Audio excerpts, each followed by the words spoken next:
of surveying, the robotic total station, same surveying instruments that survey crews use, and we use this to collect the evidence data at the collision scenes. Handheld data collector,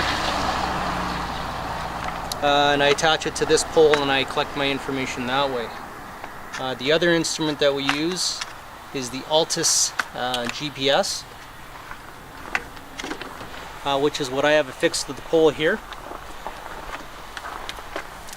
It uses this dome, what I have on set on the table here. I usually put this on top of my vehicle, and then I'm the one that's again on the pole collecting the information on this handheld computer. Those are the two main surveying instruments that we use to collect all the data points at the scene, to recreate that the collision basically. When we get back to the office, we then take those survey points and overlay them with our photographs. Standard cameras that we use to collect our ground level photography, and then we have our UAVs to get our aerial photography.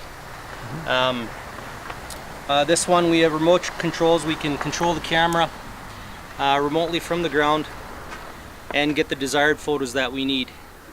Between the ground photographs and the aerial photographs that we take with this, we then overlay that with our survey data to produce our 3D drawings and ultimately our collision reconstruction. Typically, if we do 3-4 hours on a scene, we're looking at 40 hours in the office to complete that file. So it takes quite a while to put a file together. With the old school tapes, actually, the 30 and 100 meter tapes, once upon a time was the standard method of collecting scene evidence. We graduated from using this in the program to using the state-of-the-art survey instruments, which is huge. You take the old 35mm cameras, as you know in your job, to go into digital photography, and now having the capabilities of getting aerial photography, that's it's just huge. You know, as you know, a picture's worth 1,000 words, and when we can get pictures at the time, when the evidence is still there, that's invaluable for our line of work. Go ahead. This particular kit here is what we use for downloading the SDM modules and CDR, the proverbial black box out of the vehicles.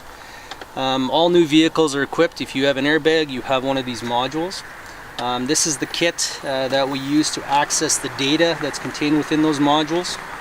Typically with a GM vehicle, we're getting 5 seconds, and we're talking pre-collision information here. This is preceding the event that woke up the computer. And that event that woke up your computer is the one that deployed the airbags. So when we have 5 seconds of history preceding that, it's telling us engine RPM, throttle position, brake switch status, the actual speed of the vehicle. When you get into the PCMs, we're getting that much more information. It's very impressive. It's very handy for our line of work as well. Kind of a form of big brother in your own vehicle watching over you. So when you try saying you weren't doing something, the computer may say otherwise. And it could also help you as well. Good. So.